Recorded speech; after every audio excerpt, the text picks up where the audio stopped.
শেখ মুজিব জাতির পিতা নন, স্বাধীনতায় তার ত্যাগ স্বীকার করি, বলছেন নাহিদ। নির্বাচন ফেব্রুয়ারিতে হবে, কোনো শক্তি নেই দেরি করবে, বলছেন প্রেস সচিব। ভারত থেকে এলো পেঁয়াজ, কমবে দাম। এবং সর্বশেষ জানাবো, মালয়েশিয়ার জাতীয় সংবাদ সংস্থা বার্নামাকে প্রধান উপদেষ্টা, নির্বাচনে অংশ নেবে না সংস্কারী অগ্রাধিকার, বলছেন ডক্টর ইউনূস। শুনছিলেন সংবাদ শিরোনাম, এবারে বিস্তারিত। ভারত থেকে এলো পেঁয়াজ, কমবে দাম। প্রায় ৮ মাস পর চাঁপাইনবাবগঞ্জের সোনা মসজিদ স্থলবন্দর দিয়ে ভারত থেকে পেঁয়াজ আমদানি শুরু হয়েছে। সন্ধ্যার দিকে ভারত থেকে ৪টি ট্রাক ১০০ মেট্রিক টন পেঁয়াজ নিয়ে বন্দরে প্রবেশ করে।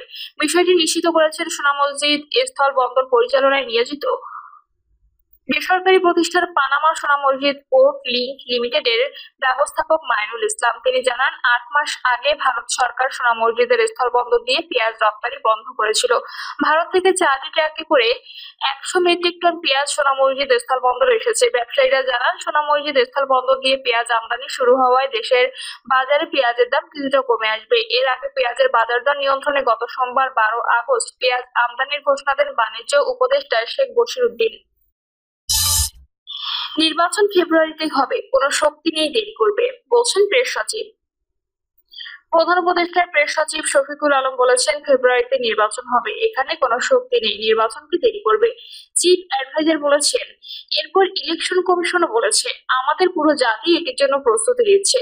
প্রেস সচিব বলেন, আমাদের সরকারের যতগুলো প্রতিষ্ঠান আছে ইলেকশন নিয়ে যারা কাজ করে সবাই পুরোদমে কাজ করছে। ইলেকশন ফেব্রুয়ারিতে হবে, এ বিষয়ে কোনো সন্দেহ নেই। যারা সন্দেহের বীজ রোপণ করেছেন তাদের বলবো, আপনারা থামেন, রোজা শুরু হওয়ার আগেই ইলেকশন হবে। তিনি বলেন, জাতি নির্বাচনের জন্য অপেক্ষা করছে, বর্ষাটা শেষ হলে দেখবেন পাড়া মহল্লায় নির্বাচনের আমেজ নেমে আসবে। সম্ভাব্য প্রার্থীরা দুয়ারে দুয়ারে যাবেন ভোটের জন্য, পাড়ায় পাড়ায় নির্বাচনী অফিস হচ্ছে, এটার আমেজ সব জায়গাতে আসবে। আমেজ শুরু হলে কারো মনে যদি সন্দেহ থাকে সেই সন্দেহটুকু চলে যাবে। নির্বাচন ফেব্রুয়ারিতে হবে। সুষ্ঠু নির্বাচন হলে কেউ ধানের শীষকে রুখতে পারবে না, বলছেন ফারুক। বিএনপি চেয়ারপারসনের উপদেষ্টা জয়নুল আবেদিন ফারুক বলেছেন, যদি এই দেশে একটি সুষ্ঠু নির্বাচন হয় তাহলে কেউ ধানের শীষকে রুখতে পারবে না। জয়নুল আবেদিন ফারুক বলেন, আওয়ামী বিরোধীদের যারা বুকে রক্ত দিয়ে দেশের স্বাধীনতা এনেছে তাদের বিরুদ্ধে ষড়যন্ত্র করে দেশে অস্থিরতা সৃষ্টি করলে দেশের মানুষ সেটা রুখতে দেবে। এই দেশটা এখন জনগণের, এটা এখন আর হাসিনার বাংলাদেশ নয়। এখন বিচারকের আদালতের আর লাঠি মারা হবে না। আমার ভোট এখন আমিই দেব। এই ভোটাধিকার ফিরিয়ে আনার জন্য ১৬ বছর অপেক্ষা করেছি। এখন যদি কেউ সেই ভোটাধিকার হরণ করতে চায় তাহলে তার জবাব আপনারাই দেবেন। এ সময় নেতাকর্মীদের উদ্দেশ্যে তিনি বলেন, আগামী ফেব্রুয়ারিতে নির্বাচনের যে ট্রেন চালু হয়েছে তাতে আপনারা মানুষকে সমর্থন তখনই পাবেন যখন বয়োজ্যেষ্ঠদের সম্মান করবেন, গ্রামে যারা অত্যাচার করে তাদের রুখে দেবেন, পদ নয় বরং দলকে ভালোবাসবেন। বিএনপির এই নেতা বলেন, এই দেশে পিআর ইভিএম কিছু টিকতে পারে না। ক্ষমতায় যখন ছিলেন তখন লুট করেছিলেন, প্রতিবেশী দেশকে সবকিছু দিয়ে দিয়েছিলেন, এখন সেখানেই চলে গেছেন, ওখানেই থাকেন। উস্কানি আর দিয়েন না। উস্কানি ষড়যন্ত্র রুখে দিতে বাংলাদেশের মানুষ প্রস্তুত আছে। শেখ মুজিব জাতির পিতা নন, স্বাধীনতায় তার ত্যাগ স্বীকার করি, বলছেন নাহিদ। স্বাধীনতা অর্জনে শেখ মুজিবুর রহমানের ভূমিকার কথা স্বীকার করেছেন জাতীয় নাগরিক পার্টির আহ্বায়ক নাহিদ ইসলাম। তবে স্বাধীনতা পরবর্তী শাসনামলের জন্য তাকে জাতির পিতা বলতে রাজি নন তিনি। ফেসবুক পোস্টে তিনি লেখেন, শেখ মুজিবুর রহমান জাতির পিতা নন, স্বাধীনতা অর্জনে তার ভূমিকা ও ত্যাগ আমরা স্বীকার করি, কিন্তু তার শাসনামলে সংঘটিত জাতীয় বিপর্যয় আমরা স্মরণ করি। তার নেতৃত্বে বাংলাদেশ ভারতের পরব রাষ্ট্রে পরিণত হয়। জনগণ বিরোধী ১৯৭২ সালে সংবিধান চাপিয়ে দেওয়া হয় এবং শুরু হয় লুটপাট, রাজনৈতিক হত্যা ও একদলীয় বাকশাল স্বৈরশাসনের ভিত্তি রচনা। নাহিদ ফেসবুক পোস্টে উল্লেখ করেন, আওয়ামী লীগের ফ্যাসিবাদী রাজনীতির কেন্দ্রবিন্দুতে রয়েছে মুজিব পূজা ও মুক্তিযুদ্ধ পূজা, এক রাজনৈতিক মূর্তি পূজা যা জনগণকে দমন, দেশ লুট এবং নাগরিকদের প্রথম ও দ্বিতীয় শ্রেণীতে বিভক্ত করার হাতিয়ার হিসেবে ব্যবহৃত হয়েছে। এটি ছিল গণতন্ত্রের মুখোশে আধুনিক জমিদারি, অথচ মুক্তিযুদ্ধ ছিল সমগ্র জনগণের সংগ্রাম। দশকের পর দশক ধরে আওয়ামী লীগ বাংলাদেশকে নিজের বংশগত সম্পত্তি মনে করে শাসন করেছে, জবাবদিহিতাভাবে ক্ষমতা ভোগ করেছেন এবং মুজিবের নাম ব্যবহার করে প্রতিটি দুর্নীতি ও দমনকে ন্যায্যতা দিয়েছেন। এই নেতা লেখেন, ২০২৪ সালের গণঅভ্যুত্থানের এই জমিদারি ভেঙে দিয়েছে, আর কখনো কোনো ব্যক্তি, পরিবার বা মতবাদ জনগণের অধিকার কেড়ে নিতে পারবে না বা বাংলাদেশের উপর ফ্যাসিবাদ চাপিয়ে দিতে পারবে না।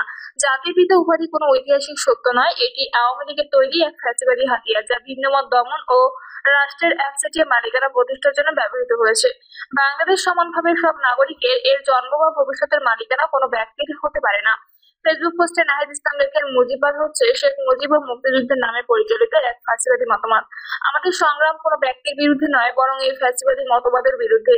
মুজিববাদ হচ্ছে ফ্যাসিবাদ ও বিভেদের মতবাদ। এর মানে গুম, হত্যা, ধর্ষণ ও পদ্ধতিগত মানবাধিকার লঙ্ঘন। এর মানে জাতীয় সম্পদ লুট ও বিদেশে পাচার। এর মানে ইসলাম ভীতি, সাম্প্রদায়িকতা ও সংখ্যালঘু ভূমি দখল। এর মানে জাতীয় সার্বভৌমত্ব বিদেশি শক্তির কাছে বিক্রি করা। 16 বছর ধরে মুজিবকে রাজনৈতিকভাবে জীবিত রাখা হয়েছে এক অস্ত্র হিসেবে। আর তার মূর্তির আড়ালে চলছে অপহরণ, খুন, লুটপাট ও গণহত্যা। তিনি লেখেন, মুজিববাদ আজও এক জীবন্ত বিপদ। একে পরাজিত করতে হবে রাজনৈতিক, আদর্শিক ও সাংস্কৃতিক প্রতিরোধের মাধ্যমে। আমাদের সংগ্রাম একটি প্রজাতন্ত্র গড়ার, একটি স্বাধীন গণতান্ত্রিক বাংলাদেশ গড়ার, যেখানে কোনো দল, বংশ বা নেতা জনগণের ঊর্ধ্বে নয়। বাংলাদেশ কারো ব্যক্তিগত সম্পত্তি নয়, এটি জনগণের প্রজাতন্ত্র। মালয়েশিয়ার জাতীয় সংবাদ সংস্থা বার্নামাকে প্রধান উপদেষ্টা, নির্বাচনে অংশ নেব না, সংস্কারই অগ্রাধিকার, বলছেন ডক্টর ইউনূস। মালয়েশিয়ায় সরকারি সফরে গিয়ে আসন্ন জাতীয় নির্বাচনে অংশ নেওয়ার কোনো ইচ্ছা নেই বলে পুনর্ব্যক্ত করেছেন বাংলাদেশের অন্তর্বর্তীকালীন সরকারের প্রধান উপদেষ্টা অধ্যাপক মোহাম্মদ ইউনূস। তিনি স্পষ্টভাবে জানিয়েছেন, সক্রিয় রাজনীতিতে প্রবেশ কিংবা প্রার্থী হওয়ার কোনো সম্ভাবনা তার নেই। মালয়েশিয়ার জাতীয় সংবাদ সংস্থা বার্নামাকে দেওয়া একান্ত সাক্ষাৎকারে নোবেল শান্তি পুরস্কার সহ এই অর্থনীতিবিদ বলেন, না, আমি এমন ব্যক্তি নই যার রাজনীতিতে যোগ দেওয়ার কোনো সম্ভাবনা আছে।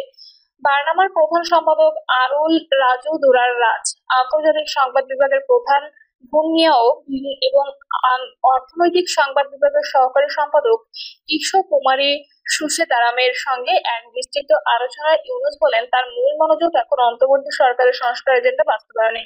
তিনি জানান, বাংলাদেশের প্রেসিডেন্ট মোহাম্মদ শাহাবুদ্দিন 2024 সালের 8ই আগস্ট তাকে অন্তর্বর্তী সরকার প্রধান হিসেবে নিয়োগ দেন। ওই সময় তরুণ নেতৃত্বাধীন গণঅভ্যুত্থানের সাবেক প্রধানমন্ত্রী শেখ হাসিনার পতন ঘটে, যা তার 15 বছরের কর্তৃত্ববাদী শাসনের অবসান ঘটায়। ইউনূস বলেন, আমরা 1 বছরের মধ্যে অনেক দূর এগিয়েছি। আগস্টে আমাদের প্রথম বছর শেষ হয়েছে এবং আমরা অনেক কিছু অর্জন করেছি।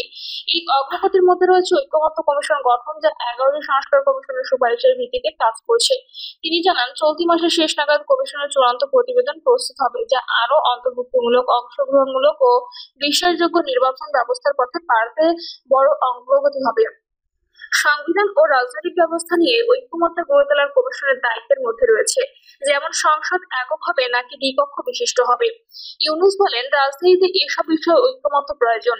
এ নিয়ে বড় বিতর্ক চলছে। তিনি আরো জানান, কমিশন রাজনৈতিক দলগুলোর সঙ্গে সংলাপ চালিয়ে যাচ্ছে, যাতে তাদের অবস্থান বোঝা যায় এবং উন্মুক্ত আলোচনাকে উৎসাহিত করা যায়। প্রধান উপদেষ্টা বলেন, দেশকে সঠিক পথে ফেরানো রয়েছে এবং ফেব্রুয়ারি নির্বাচন হবে বহু বছরের মধ্যে প্রথম বিশ্বাসযোগ্য নির্বাচন। এর আগে শেখ হাসিনার সময় হওয়া 3টি নির্বাচনে ভোট জালিয়াতি, বিতর্ক ও ভোটার দমনের অভিযোগ ছিল। তিনি বলেন, অনেক বছর পর এবার সত্যিকারের নির্বাচন হবে, কারণ অতীত সব নির্বাচনই ছিল ভুয়া। তিনি যোগ করেন, এবারকার নির্বাচন দীর্ঘদিন ভোটাধিকার থেকে বঞ্চিত লাখো মানুষের জন্য তাৎপর্যপূর্ণ হবে। বাংলাদেশের বর্তমান প্রায় 12 কোটি